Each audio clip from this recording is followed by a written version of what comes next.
Wabarakatuh. Selamat pagi anak-anak. Semoga semuanya selalu sehat, tetap semangat, tetap jaga kesehatan dan ibadah, selalu cuci tangan sebelum melakukan aktivitas, dan selalu memakai masker jika bepergian maupun sedang dalam keadaan banyak orang ataupun ramai orang.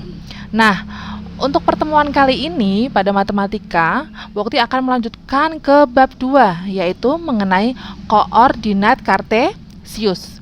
Nah, sebelum kita membahas mengenai koordinat kartesius, silakan kalian bisa lihat.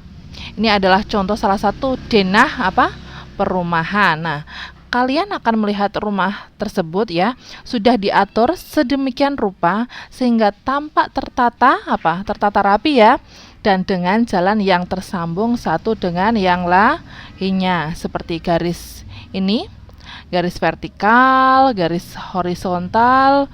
Nah, tentu semua itu mempunyai maksud dan tujuan agar lahan yang ada dapat dimanfaatkan dengan seefisien mungkin dan semua rumah dapat memiliki akses jalan yang cukup memadai. Nah, di sini semuanya rumah mempunyai akses jalan ya. Nah, jika kalian cermati, peta perumahan tersebut menunjukkan bahwa setiap rumah memiliki posisi yang berbeda-beda terhadap titik tertentu yang biasanya disebut dengan sistem koordinat. Nah, agar kalian lebih mengerti tentang sistem koordinat tersebut, yuk mari kita pelajari mengenai sistem koordinat dengan baik. Nah, di sini ada peta konsep. Di sini ada sistem koordinat. Sistem koordinat itu nanti ada ordinat dan juga ada absis ya, yang membentuk satu kesatuan, membentuk sistem koordinat. Sistem koordinat ini dibagi menjadi dua, yaitu posisi titik dan posisi garis. Posisi titik ini masih dibagi lagi menjadi titik asal, sumbu X dan sumbu Y. Sedangkan posisi garis, ada garis sejajar, ada garis berpotongan, ada garis tegak lurus. Nah, penemunya siapa? Nah, ini adalah salah satu ini adalah penemu sistem koordinat kartesius. Nanti bisa kalian baca ya di buku halaman 44 di buku paket kalian ya. Di situ ada Descartes dikenal sebagai Renatus Cartesius dalam literatur bahasa Latin, merupakan seorang filsuf dan matematikawan Prancis. Beliau mempersembahkan sumbangan yang penting, yaitu penemunya tentang geometris analitis yang akhirnya dikenal sebagai pencipta sistem koordinat kartesius. Nah, materi koordinat kartesius ini nantinya akan kalian butuhkan ya sampai di perkuliahan nanti, apalagi nanti yang jurusan teknik, pasti itu dibutuhkan banget. Oke, next. Nah, di sini contoh dalam kehidupan sehari-hari. Misalkan di sini nih ada gambar 2.1 di buku paket kalian, ada di halaman 45 ya. Peta alamat rumah Ibu Badiah ya. Di sini misalkan Bu Badiah ingin, kalau ke utara kan berarti ke atas ya. Ke utara, timur, utara, timur, utara, timur, utara, timur. Ataupun di jalur lain, yang ini jalur merah, yang timur, utara, nanti ketemunya koordinatnya pasti sama ya, meskipun jalannya atau alurnya berbeda. Nah, contoh lain lagi, misalkan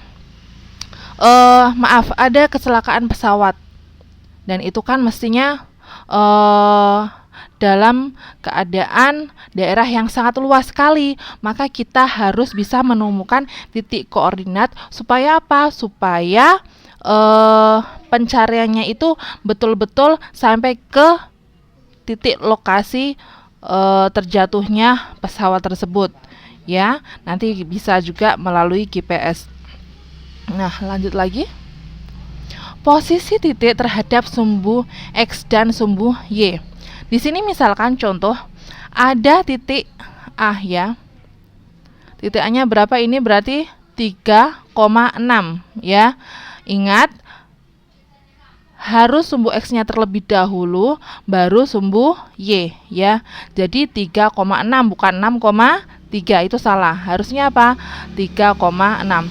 Titik A, lihat di sini, dapat ditulis posisi titik sebagai berikut. Titik A berjarak 3 satuan dari sumbu Y. Titik A berjarak 3 satuan dari sumbu Y. Lihat di sini, ini adalah sumbu Y. Berjarak berapa? 3 satuan dari sumbu Y. Kemudian apa? Dan berjarak 6 satuan dari sumbu X ini. 6 satuan dari sumbu X. Kemudian lagi titik B. Titik B ada 4,4. Berjarak 4 satuan dari sumbu Y dan berjarak 4 satuan lagi dari sumbu X. Kemudian titik C. Ya. Titik C berjarak 4 satuan dari sumbu Y dan berjarak 3 satuan dari sumbu X. Ya. Di sini ada negatif 4, berapa? 3, ya. Jadi kalau kalian ingin membacanya, ini kan negatif 4, 3, ya. Berarti bagaimana? Jaraknya 4 satuan dari sumbu Y. Lihat di sini, ini sumbu Y. Kemudian dan 3 satuan dari sumbu X, ya, kayak dibalik gitu. Untuk sampai hanya itu semuanya sama ya caranya. Nanti kalian bisa baca juga di halaman 46 dan 47. Oke, next. Sekarang yuk kita menalar halaman 47. Di sini ada titik A, ya, koordinat titik A 2,6, berarti ini X-nya 2, Y-nya berapa? Y-nya 6, sehingga jarak ke sumbu X-nya berapa? Jarak ke sumbu X-nya 6, jarak ke sumbu Y-nya berapa? 2, kayak dibalik ya. Kemudian coba Bu Oktik, kalian nanti bisa mengerjakannya sendiri juga di buku catatan. Ini Bu Oktik kasih contoh lagi yang nomor 2, ada titik B 5,5. Berarti bagaimana? Jarak ke sumbu X-nya 5 satuan, ya. Jarak ke sumbu Y-nya berapa? 5 satuan. Mudah ya. Sekarang coba lagi ya. Karena saking mudahnya. Titik koordinat titik C. Di sini ada negatif 4, berapa? 3. Jarak ke sumbu X-nya berapa? Coba kita lihat, 3 satuan. Jarak ke sumbu Y-nya berarti berapa ini? 4 satuan. Dibalik ya. Oke, sudah bisa semuanya?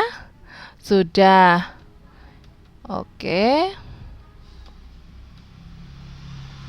Nah, sekarang kita lanjut lagi di halaman 48. Kalian bisa buka bukunya di halaman 48. Di sini ada sumbu X dan sumbu Y membagi bidang koordinat kartesius menjadi 4 kuadran. Apa aja? Yaitu yang pertama, kuadran 1, koordinat X positif dan koordinat Y positif. Lihat di kuadran 1, di mana apa? X-nya positif dan Y-nya pastinya juga positif, ya. Kemudian dilihat lagi di sini, kuadran 2, koordinat X-nya negatif dan koordinat Y-nya positif. Kuadran 2 ada di sebelah kiri atas. Lihat kiri atas, X-nya pasti apa? Negatif dan Y-nya apa? Positif. Oke, paham ya? Kemudian kuadran 3 ada di sebelah kiri bagian bawah, di mana koordinat X-nya negatif dan koordinat Y-nya negatif. Ini ya. Jadi kalau kuadran 3 ini X dan Y-nya semua apa? Negatif. Sekarang lanjut untuk kuadran 4, ya, di mana koordinat X-nya positif, ya, karena ada di sebelah kanan, dan koordinat Y-nya negatif karena ada di sebelah bawah, ya. Paham ya? Ada 4 kuadran. Kuadran 1 kanan atas, kuadran 2 kiri atas, dan kuadran 3 bawah kiri, serta kuadran 4 yaitu bawah kanan. Oke, paham? Sekarang kita lanjut lagi ke buku halaman 50. Ayo kita menalar. Oke. Nah, di sini ada bidang koordinat kartesius. Ada A sampai apa ini? Sampai G, H ya. A sampai H. Coba kita lihat contohnya. Koordinat titik A. A berapa? 2,6. X-nya 2, Y-nya berapa? 6. Keterangannya bagaimana? Titik A berjarak 2 satuan ya dari sumbu Y dan berjarak 6 satuan dari sumbu X ya, dibalik. Kemudian titik A berada di mana? Kuadran mana? Yo. Kuadran 1. Kenapa kuadran 1? Karena X-nya positif, Y-nya juga positif. Berada di mana? Kuadran 1 kanan atas. Oke. Kita contoh lagi yang B. Coba kita lihat B. Ada di mana? Nah, koordinat titik B yaitu 3,0 di mana X-nya 3, Y-nya berapa? 0. Titik B berjarak 3 satuan dari sumbu Y ya dan berjarak 0 satuan dari sumbu X ya. Kemudian titik B berada di kuadran 1 atau kuadran 4. Ini dilihat di sini pas di sumbu X ya, sehingga berada di antara kuadran 1 dan kuadran mana? Kuadran 4 ya. Ingat, kalau tepat berada di sumbu berarti itu di antara kuadran ya. Paham semuanya? Oke, kalau paham nanti kalian bisa juga mengerjakannya di buku catatan halaman 50 biar lebih jelas. Nah, yang terakhir ini kalian bisa buka buku halaman 52. Soal latihan, kerjakan ayo kita berlatih 2.1 halaman 52 pada buku paket soal nomor 1 sampai 5. Kerjakan soal tersebut pada buku tugas, kemudian difoto dan kirim tugas ke masing-masing guru mapel. Paham ya tugasnya? Nanti apabila belum paham, silahkan hubungi masing-masing guru mapel kalian. Gitu ya. Terima kasih atas perhatiannya. Semangat belajar, terus belajar, jaga ibadahnya ya, supaya setiap langkah kalian, setiap apa yang kalian inginkan bisa tercapai dan ilmu yang kalian ingin ambil bisa bermanfaat nantinya untuk kemudian hari. Terima kasih. Wassalamualaikum.